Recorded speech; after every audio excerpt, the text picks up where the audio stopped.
प्रियकरानं प्रेयसीला घाटात ढकलून दिले। संभाजीनगरच्या दौलताबादमध्ये ही घटना घडली।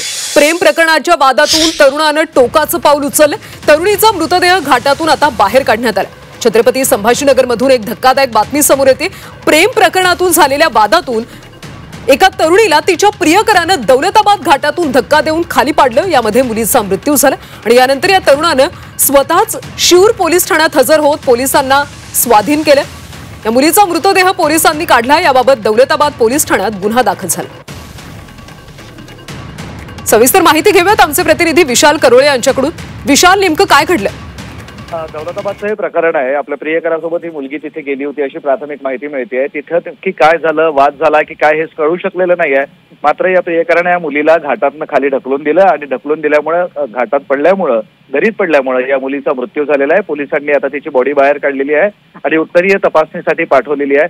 आणि हा जो प्रियकर आहे त्याला सुद्धा तिकडे शिऊर पोलीस ठाण्यात जाऊन त्यानं स्वतः पोलिसांच्या स्वाधीन केलेला आहे आणि प्रेम प्रकरणाच्या वाद झाला आणि त्यातून ढकलल्याची कबुली त्यानं दिलेली आहे। मात्र दौलताबादचा हा घाट हा एक टुरिस्ट स्पॉट आहे। या ठिकाणी अनेक लोक फिरायला येतात आणि या ठिकाणी ही अशी घटना घडते, निश्चितच धक्कादायक म्हणावी लागेल। कल्याणी, विशाल, धन्यवाद या सगळ्या सविस्तर माहितीसाठी। तर प्रियकरानं प्रेयसीला घाटात ढकललं, यामध्ये प्रेयसीचा मृत्यू झाला। दरम्यान या प्रियकरानं नंतर स्वतःला पोलिसांच्या स्वाधीन केले। याबाबत सध्या पोलिसांचा तपास सुरू आहे।